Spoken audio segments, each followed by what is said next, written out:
Bismillahirrahmanirrahim. Bismillahirrahmanirrahim. Assalamualaikum warahmatullahi wabarakatuh. Alhamdulillahi rabbil alamin. Hamdan yuwafi ni'amahu wa yukafi'u mazidah. Ya Rabbana, lakal hamdu kama yanbaghi li jalali wajhikal karimi wa azimi sultani. Allahumma fasalli wa sallim wa barik ala sayyidina wa maulana Muhammadin sallallahu alaihi wasallam wa ala alihi wa ashabihi ajmain, amma ba'du. Para pemirsa, orang-orang tua kami, saudara-saudara kami yang ada di PT Bada NJL yang dimuliakan oleh Allah, kami doakan mudah-mudahan bapak-bapak, ibu-ibu, saudara-saudariku semuanya diberikan kesehatan oleh Allah, diberikan kehidupan yang bahagia di dunia dan bahagia di akhirat dalam ridha Allah Subhanahu wa taala. Salawat dan salam kepada junjungan Nabi besar Muhammad sallallahu alaihi wasallam yang senantiasa memberikan kita petunjuk di dunia menuju ke akhirat, yaitu alam keabadian di sisi Allah Subhanahu wa taala untuk kebahagiaan di kehidupan berikutnya ini. Bapak Ibu, saudara-saudariku yang dimuliakan oleh Allah Subhanahu wa taala. Sebagaimana biasa kami sampaikan bahwasanya zakat di dalam Islam merupakan hal yang fundamental, di mana Allah memberikan posisi dengan menempatkan sebagai rukun Islam yang ketiga. Dia mesti dan wajib akan adanya untuk dilaksanakan. Ketika mengingkarinya maka Allah mengancam kita dengan kebinasaan.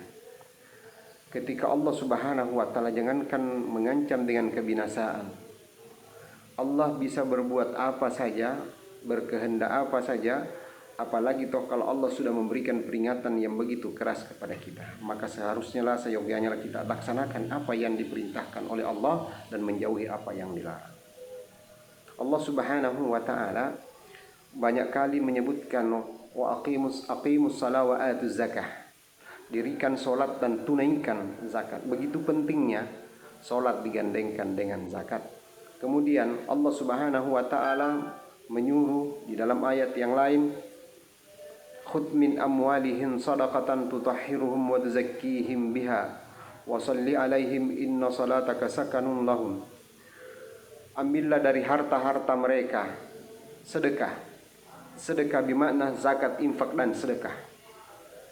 Tutahhiruhum, untuk membersihkan mereka, wa tuzakkihim biha, dan untuk membersihkan mereka dan mensucikan mereka dengan zakat itu. Dan jadi membersihkan dan mensucikan mereka dengan zakat itu.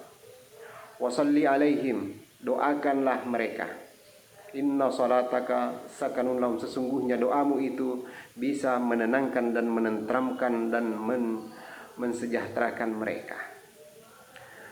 Masyiral muslimin yang dimuliakan oleh Allah Subhanahu wa taala.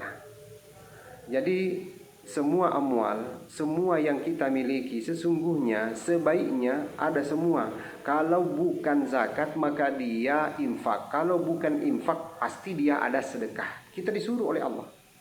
Jadi mesti di setiap harta yang kita dapatkan wajib ada salah satunya. Kalau dia memang belum wajib zakat, berarti dia wajib infak. Kalau dia belum wajib infak, berarti dia wajib sedekah. Kalau memang begitu juga sebaliknya, kalau dia bukan sedekah, mungkin dia infak. Kalau bukan infak, maka dia mungkin zakat. Jadi tidak pernah keluar dari situ. Jadi tidak ada pelarian. Ketika ada yang kita dapatkan, maka harus zakat. Ketika kita bernapas ada zakatnya, apa? Bersyukur kepada Allah dan senantiasa kita memuji Allah Subhanahu wa taala. Tidak boleh tidak, dan itu mesti adanya.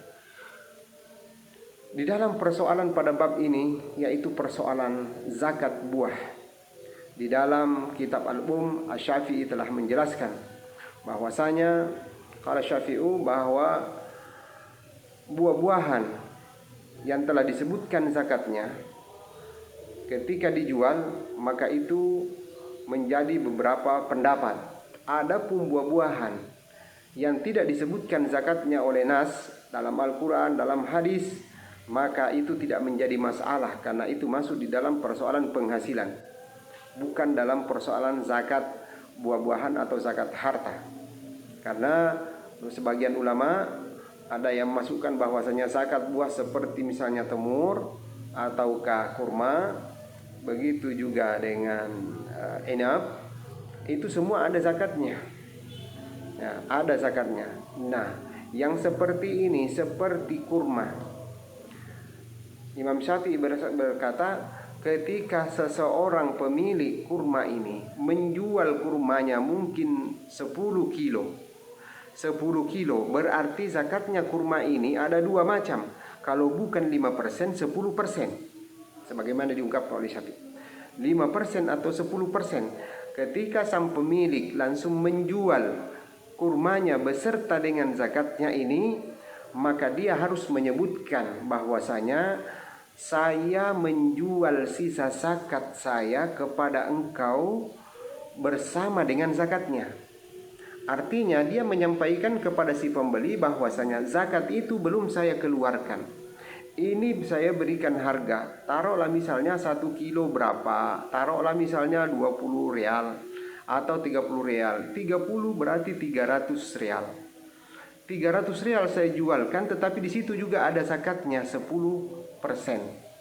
Kenapa 10%? Ada yang 5%. Kalau 10% itu tanpa diairi, dia langsung mendapatkan pelayanan dari Allah Subhanahu wa taala, baik itu airnya, begitu juga dengan pupuk-pupuknya dan lain-lain sebagainya. Tetapi ketika ada pupuk dan pengairan, maka Allah melalui hadis Nabi Shallallahu alaihi wasallam memberikan pesan melalui nabinya bahwasanya itu hanya 5%. Nah, ketika dia jual dalam keadaan ngomong, maka pembeli punya pilihan, imma menerima itu ataukah tidak. Ketika dia menerima, maka dia wajib untuk mengeluarkan zakat karena dia sudah tahu bahwasanya zakat itu wajib hukumnya karena ini belum dikeluarkan oleh sang pemilik tadi, dan dia menjual bersama zakatnya dan dia menyampaikan bahwasanya masih ada unsur zakat di dalam bersama dengan harta yang engkau beli tadi. Pendapat yang kedua mengatakan bahwasanya pembeli boleh saja menolak. Saya tidak mau kalau di situ ada zakatnya, dan dia boleh saja melepas akad ini ketika dia sudah tahu bahwasanya ada di situ zakat. Artinya saya tidak mau membeli itu kalau ada zakatnya. Itu ikhtiar kebebasan kepada pembeli. Nah, ada beberapa pendapatnya Imam Syafi'i, ada yang mengatakan bahwasanya boleh ini, ada yang mengatakan tidak, tetapi ada pendapat ketiga mengatakan seperti ini. Dengan alasan seperti yang dikatakan oleh Rabi, bahwasanya ketika seseorang dengan diam saja menjual buah-buahannya tanpa berkata bahwasanya di situ ada zakat di dalamnya atau masih ada zakatnya, maka jual beli itu hukumnya batal. Kenapa batal?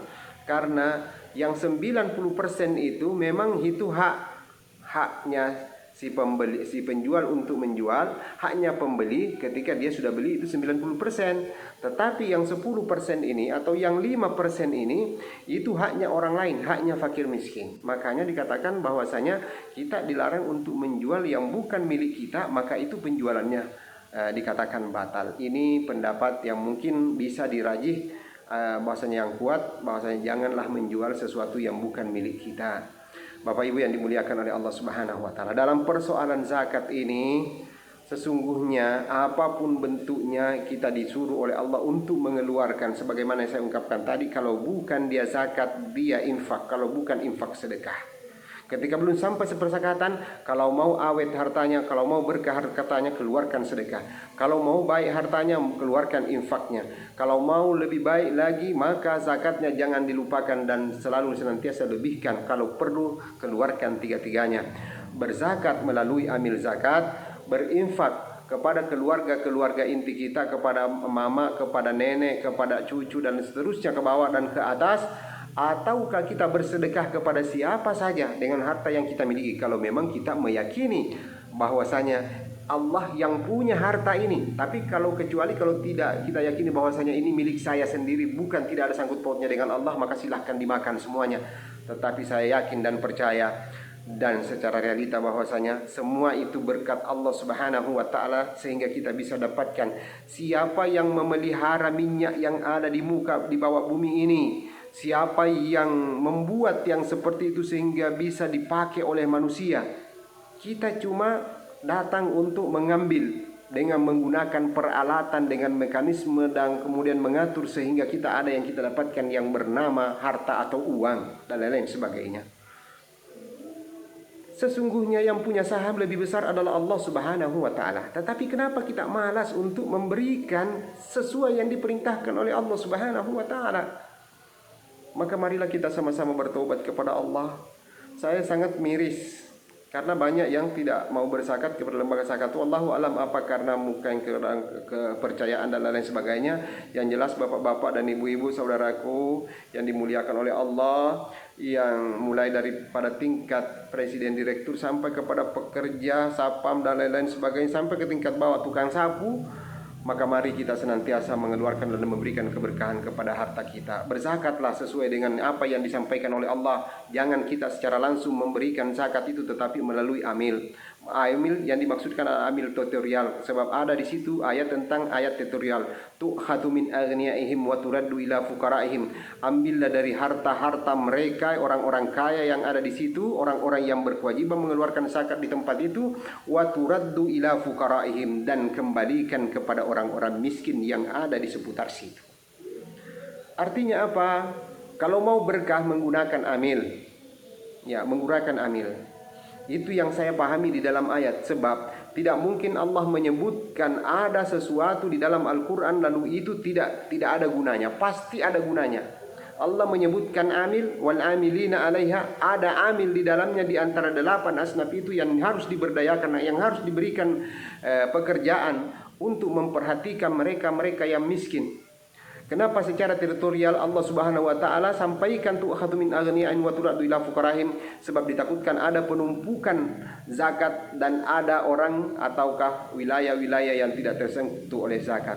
Allah telah mengatur mekanisme ini begitu rapi dan begitu indah. Maka mari wahai saudara-saudaraku yang dimuliakan oleh Allah, saya yakin bapak-bapak, ibu-ibu, kaum muslimin, muslimat yang ada di dalam PT Badak NJL, secara keseluruhan, secara totalitas, mari kita berzakat ke yaumil. Miris sekali ketika disampaikan kepada kami di Basnas bahwasanya yang berzakat tidak sampai 200 orang lagi, sementara karyawan atau pekerja, para mujahid, para orang-orang yang senantiasa bermujahadah, bekerja dengan tekun di dalam itu tidak kurang daripada 600 orang, bahkan lebih daripada 600 orang.